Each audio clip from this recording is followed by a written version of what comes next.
नमस्ते साथियों। आज की अपनी ये ऑनलाइन क्लास बहुत ज़्यादा इम्पोर्टेंट है, जिसमें हम दो इम्पोर्टेंट अभिक्रिया, नंबर 1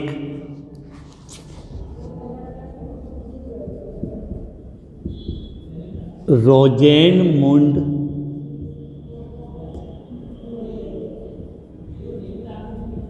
अपचयन अभिक्रिया और नंबर 2 स्टीफेन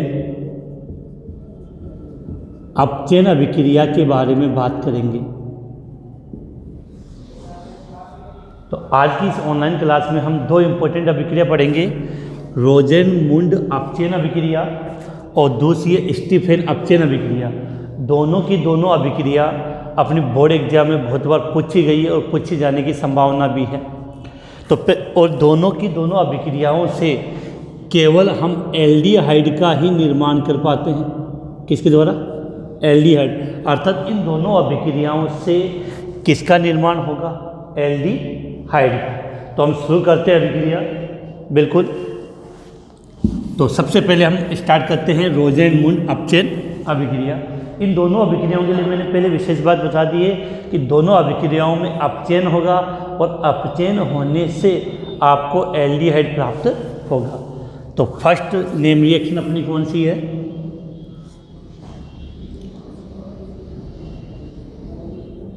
रोजेनमुंड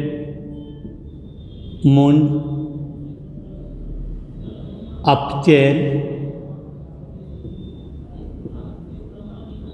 अभिक्रिया। क्या लिखा है? रोजेनमुंड अपचयन अभिक्रिया। तो इस अभिक्रिया में क्या होता है कि अम्ल क्लोराइड या जिसको हम एसिल क्लोराइड कहते हैं उसका अपचयन पैलेडियम तथा BaSO4 बेरियम सल्फेट की उपस्थिति में करवाया जाता है, जिससे हमें एल्डिहाइड प्राप्त होता है। अगर इसको हम लिखना चाहें लैंग्वेज के रूप में तो इस प्रकार से यहाँ लिखेंगे कि अम्ल क्लोराइड को जलती हुई जाइलिन में PD/BaSO4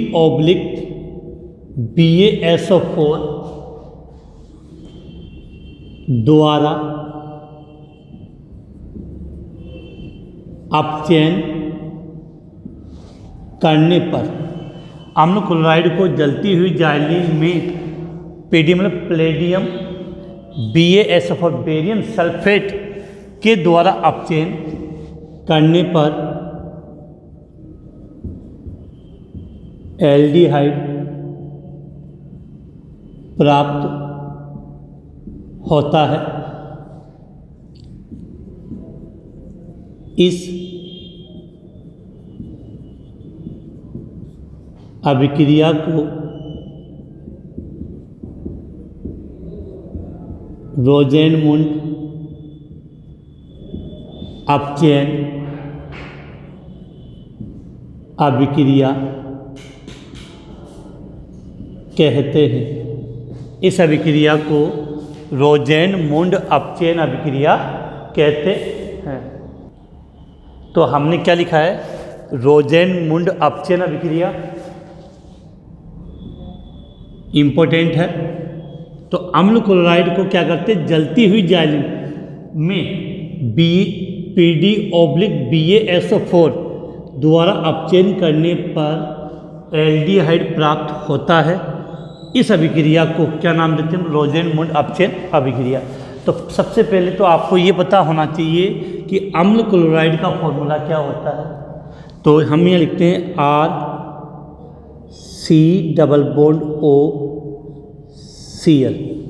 इस कंपाउंड को हम क्या बोलते हैं?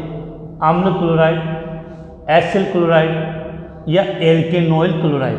फिर से रिपीट कर रहा हूँ, क्या बोल दिया? अम्ल क्लोराइड, एसिल क्लोराइड या इसको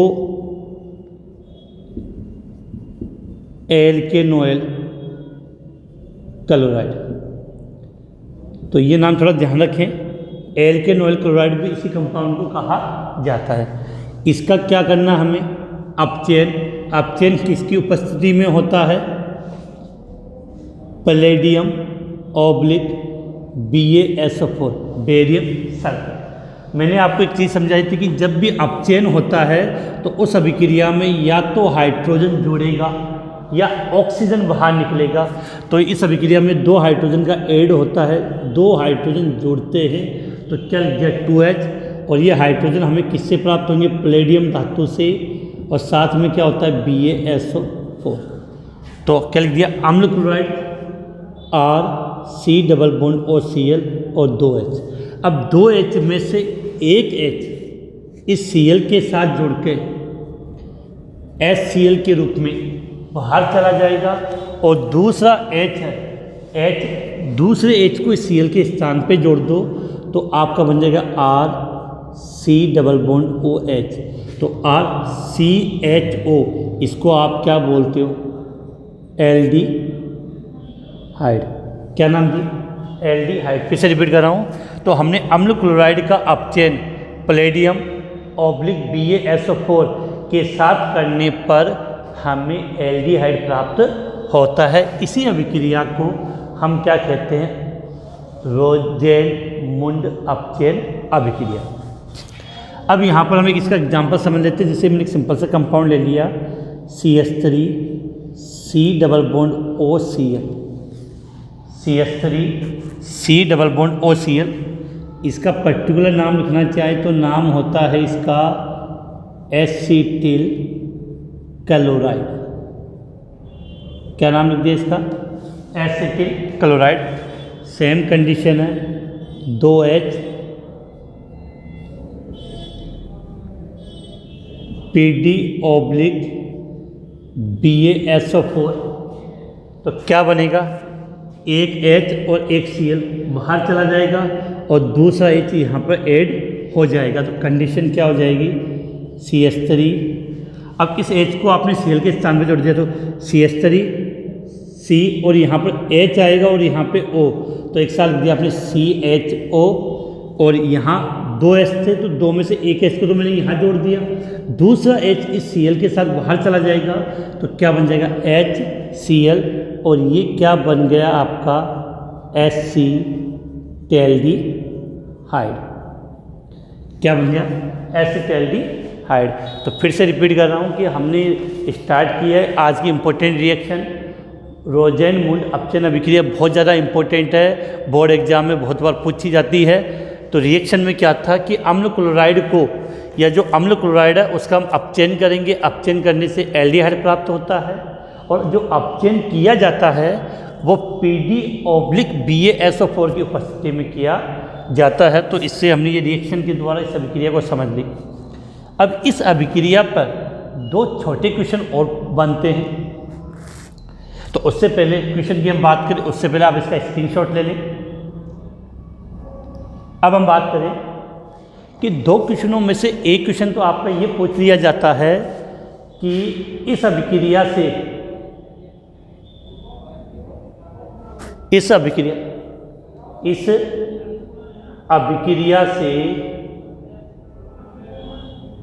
फॉर्मेल्डिहाइड क्यों नहीं बनाया जा सकता। क्वेश्चन क्या है कि इस अभिक्रिया के द्वारा हम किसका निर्माण नहीं कर सकते, फॉर्मेल्डिहाइड। फॉर्मेल्डिहाइड का फॉर्मूला क्या होता है, HCHO। तो इस अभिक्रिया के द्वारा, रोजेनमुंड अपचयन अभिक्रिया के द्वारा हम फॉर्मेल्डिहाइड का निर्माण नहीं कर सकते। तो क्वेश्चन इस प्रकार से जाता है कि रोजेनमुंड अपचयन अभिक्रिया के द्वारा हम फॉर्मेल्डिहाइड का निर्माण क्यों नहीं कर पाते। तो आप क्या कहोगे, आंसर क्या होता है कि फॉर्मेल्डिहाइड बनाने के लिए HC डबल बॉन्ड OCl आपको फॉर्मिल क्लोराइड की आवश्यकता होगी। इसकी फॉर्मिल क्लोराइड। तो फॉर्मेल्डिहाइड बनाने के लिए आपको किसकी आवश्यकता होती है, फॉर्मिल क्लोराइड की। और ये जो फॉर्मिल क्लोराइड होता है यह कमरे के तापमान पर यह अस्थायी होता है, स्टेबल नहीं होता है। तो फॉर्मिल क्लोराइड होता है वो कमरे के ताप पर कमरे के तापमान पर क्या होता है, अस्थायी होता है, और कमरे के तापमान पर अस्थायी होने के कारण हम इससे फॉर्मेल्डिहाइड का निर्माण नहीं कर सकते। तो क्वेश्चन समझ में आ गया होगा कि रोजेनमुंड अपचयन अभिक्रिया के द्वारा हम किसका निर्माण नहीं कर सकते, फॉर्मेल्डिहाइड का निर्माण नहीं कर सकते, क्योंकि फॉर्मेल्डिहाइड बनाने के लिए हमें किसकी आवश्यकता होगी, फॉर्मिल क्लोराइड की। और जो फॉर्मिल क्लोराइड होता है वो कमरे के ताप पर अस्थायी होता है। दूसरे क्वेश्चन की बात करें तो इस अभिक्रिया में BaSO4 जो बेरियम सल्फेट लिखा हमने, बेरियम सल्फेट, इसका क्या कार्य होता है। तो सबसे पहले हम बात करते हैं कि दो चीज़ें आपको समझनी है यहाँ पे, कि इसको यहाँ से मिटा लो कि थोड़ा सा रिएक्शन के लिए अपनी जगह बच जाए।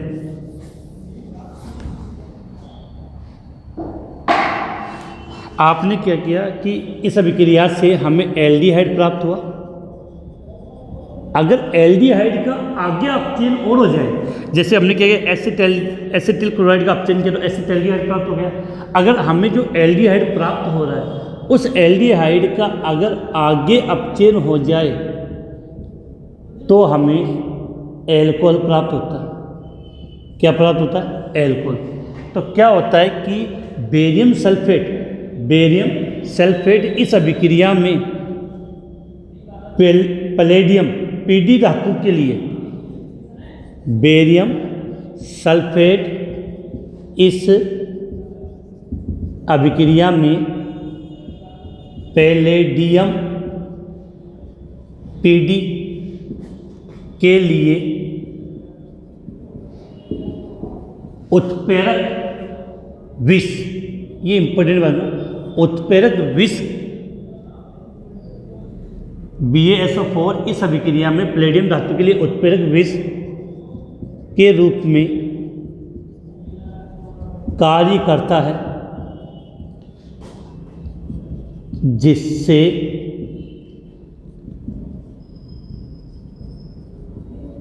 एल्डिहाइड आगे एल्कोहल में अपचयित नहीं हो पाता है। नॉर्मली कंडीशन में क्या होता है कि जब ये अभिक्रिया होती है तो उस अभिक्रिया में अगर हम यहाँ पर बेरियम सल्फेट का उपयोग नहीं करेंगे तो जो पैलेडियम है, जो हमें एल्डिहाइड प्राप्त हो रहा है, उस एल्डिहाइड को किस में परिवर्तित कर देगा, एल्कोहल में। एल्डिहाइड को किस में बदल देगा, एल्कोहल में। तो हमें तो केवल एल्डिहाइड प्राप्त करना है, एल्डिहाइड प्राप्त करना, तो इस एल्डिहाइड तक अभिक्रिया, इससे आगे अभिक्रिया ना हो, इसके लिए हम यहाँ पर किसका प्रयोग करते हैं, बेरियम सल्फेट का। जो बेरियम सल्फेट इस पैलेडियम धातु के लिए उत्प्रेरक विष का मतलब अभिक्रिया की दर को कम करने वाला, तो उत्प्रेरक पैलेडियम के लिए उत्प्रेरक विष का कार्य करेगा, जिससे एल्डिहाइड आगे एल्कोहल में अपचयित नहीं हो पाता। तो क्वेश्चन आपसे ये पूछा जा सकता है कि रोजेनमुंड अपचयन अभिक्रिया में बेरियम सल्फेट क्या कार्य करता है। तो बेरियम सल्फेट पैलेडियम धातु के लिए उत्प्रेरक विष की तरह कार्य करेगा, जिससे, महत्वपूर्ण बात है, जिससे एल्डिहाइड आगे किस में अपचयित नहीं हो पाएगा, एल्कोहल में अपचयित नहीं हो पाएगा। तो इस अभिक्रिया से संबंध दो क्वेश्चन मैंने आपको बता दिए हैं, इसको भी आप अलग से नोट कर लेना। और एक ये फॉर्मेल्डिहाइड वाली बात, तो इसका आप स्क्रीनशॉट ले लें। फिर अब हम नेक्स्ट अभिक्रिया की बात करें। अब बात करते हैं अपनी नेक्स्ट अभिक्रिया के लिए, तो इसको मिटा देते हैं यहाँ से।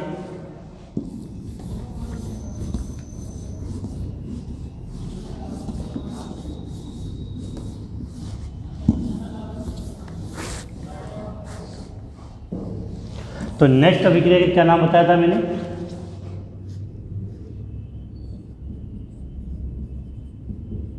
स्टीफेन अपचयन अभिक्रिया।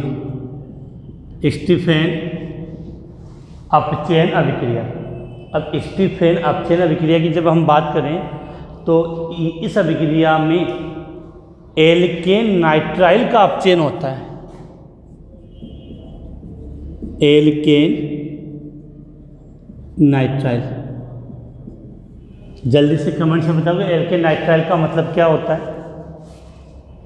आप सबने एल्किल साइनाइड पढ़ा होगा, या नाम सुना होगा एल्किल साइनाइड। इसी एल्किल साइनाइड का अगर आप आईयूपीएसी नामकरण के अकॉर्डिंग देखोगे तो हम क्या बोलते हैं, एल्केन नाइट्राइल। अब इस एल्केन नाइट्राइल का हम अपचयन करेंगे, तो मैंने कहा कि अपचयन करने का मतलब हाइड्रोजन जुड़ेगा, और जो अपचयन होता है वो SnCl2 प्लस HCl की उपस्थिति में होता है। जो अपचयन होगा किसकी उपस्थिति में, SnCl2 प्लस HCl की उपस्थिति में होगा। और जैसे ही एल्केन नाइट्राइल या एल्केन साइनाइड का आपने अपचयन कर दिया तो आपको इमीन प्राप्त होगा। क्या प्राप्त होगा, इमीन। और इस इमीन के जल अपघटन से, इस इमीन के जल अपघटन से आपको एल्डिहाइड प्राप्त होता है।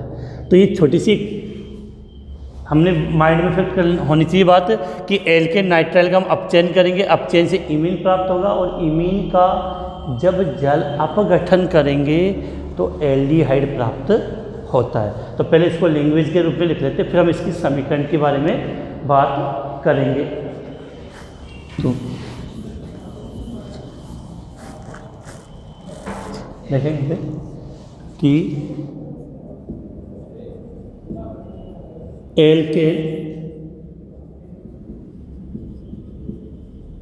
एल्केन नाइट्राइल का अपचयन, एल्केन नाइट्राइल का अपचयन SnCl2 प्लस HCl के साथ, SnCl2 प्लस HCl के साथ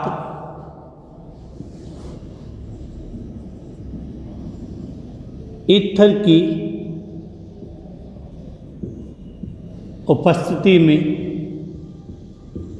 करने पर इमीन प्राप्त होता है, इमीन प्राप्त होता है,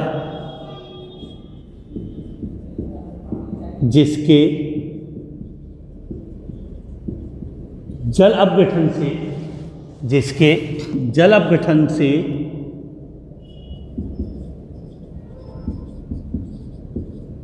एल्डिहाइड प्राप्त होता है। जिसके जल अपघटन से क्या प्राप्त होता है, एल्डिहाइड। फिर से रिपीट कर रहा हूँ, होगा क्या, एल्केन नाइट्राइल का आप अपचयन किसके साथ, SnCl2 प्लस HCl के साथ करेंगे ईथर की उपस्थिति में, तो हमें क्या प्राप्त होगा, इमीन। और इमीन का जल अपघटन से एल्डिहाइड प्राप्त होता है। अगर इसको एक लैंग्वेज से लिखना चाहे तो ऐसे भी आप लिख सकते हो कि एल्केन नाइट्राइल अपचयन करोगे तो क्या लेंगे, SnCl2 प्लस HCl, और ये दोनों ईथर में होते हैं। तो इससे आपको क्या प्राप्त होगा, इमीन। और इमीन का आपने जल अपघटन कर दिया, इमीन का आपने जल अपघटन कर दिया तो आपको एल्डिहाइड प्राप्त होता है। आपको क्या प्राप्त होता है, एल्डिहाइड। एक समीकरण समझते हैं सिंपल सी। तो एल्किल साइनाइड में एक सिंपल सा साइन लिखते हैं, RC∼N। एल्केन नाइट्राइल, ये इसको आप एल्किल साइनाइड भी बोल सकते हैं। तो जैसे मैंने यहाँ पे लिख दिया एल्किल साइनाइड, तो अपचयन करेंगे तो मैंने कहा हाइड्रोजन जुड़ेगा। अपचयन किसकी उपस्थिति में, SnCl2 प्लस HCl, और ये ईथर की उपस्थिति में अभिक्रिया होती है। तो यहाँ पर मैंने कितने H लिए, 2। तो होगा क्या कि यहाँ से एक बंध टूट जाएगा, एक ये नीचे वाला बंध हम तोड़ देंगे तो एक वैलेंसी कार्बन की फ्री हो जाएगी और एक वैलेंसी नाइट्रोजन की फ्री होगी। तो इसको अगर यहाँ से लिख लें RC∼N, तो यहाँ से मैंने ये बंध तोड़ दिया। तो एक वैलेंसी किसकी फ्री होगी, कार्बन की, और एक वैलेंसी किसकी फ्री होगी, नाइट्रोजन की। तो दोनों के साथ एक एक हाइड्रोजन जोड़ दो तो क्या बन जाएगा आपका, CH∼NH। तो RCH∼NH। फिर मैंने क्या किया, इसका जल अपघटन कर दिया, जल के साथ क्रिया करवा दी। तो यहाँ से आपका ये क्या बाहर चला जाएगा, N के साथ कितने H, 3। एन के साथ कितने एच बाहर चले जाएंगे, 3 एच बाहर चले जाएंगे। तो बचा क्या, RCHO, R, फिर से रिपीट कर रहा हूँ, RCHO, तो यहाँ लिख देंगे RCHO और यहाँ से NH3 अमोनिया का अणु बाहर निकल जाएगा। तो यहाँ से हमें क्या प्राप्त हो गया, एल्डिहाइड प्राप्त हो गया। एक एग्जाम्पल लेकर समझते हैं, जैसे R के स्थान पे मैंने दिया CH3 C triple bond N, तो नॉर्मली नाम लिखना चाहो तो क्या लिख सकते हो, मेथिल साइनाइड। लेकिन अगर आप एल्केन नाइट्राइल, क्या लिखा है, एल्केन नाइट्राइल के लिए हम बात करें तो अगर इस मेथिल साइनाइड को आप एल्केन नाइट्राइल के रूप में लिखना चाहो तो कितने कार्बन है बेटा, 2 कार्बन। 2 कार्बन को आप क्या बोलते हो, एथेन, और इसका अनुलग्न लिखते हैं हम साइनाइड का नाइट्राइल, तो इसी का नाम क्या हो गया, एथेन नाइट्राइल। कितने हाइड्रोजन लिए यहाँ पे, 2 ऑप्शन के लिए, यहाँ पर SnCl2 plus HCl, SnCl2 plus HCl, और सेम कंडीशन वही है, ईथर में होगी अभिक्रिया। तो होगा क्या, यहाँ से एक बंध टूटेगा, एक हाइड्रोजन इस कार्बन पे और दूसरा हाइड्रोजन यहाँ नाइट्रोजन के साथ, तो R क्या लिया, CH3 आपका यहाँ पे, तो CH3 CH double bond NH, ये बन गया जिसको हम इमीन कहते हैं। और इस इमीन का यहाँ से क्या हो गया, जलावटन, तो यहाँ से 2H और NH मतलब अमोनिया का अणु बाहर निकल गया। शेष कंडीशन क्या बची, शेष कंडीशन क्या बची, CH3 CHO, CH3 CHO, तो यहाँ मैंने दिया CH3 CHO प्लस यहाँ से NH3 बाहर, तो ये बन गया आपका एसिटाल्डिहाइड। क्या बन गया यहाँ पे, एसिटाल्डिहाइड। तो ये थी आपकी कौन सी अभिक्रिया, स्टीफेन अभिक्रिया। ये भी रोजेनमुंड अपचन अभिक्रिया की तरह एक इम्पोर्टेंट अभिक्रिया है। फिर से रिपीट कर रहा हूँ, तो इसका जल्दी से आप स्क्रीनशॉट लें, फिर हम आगे बात करें।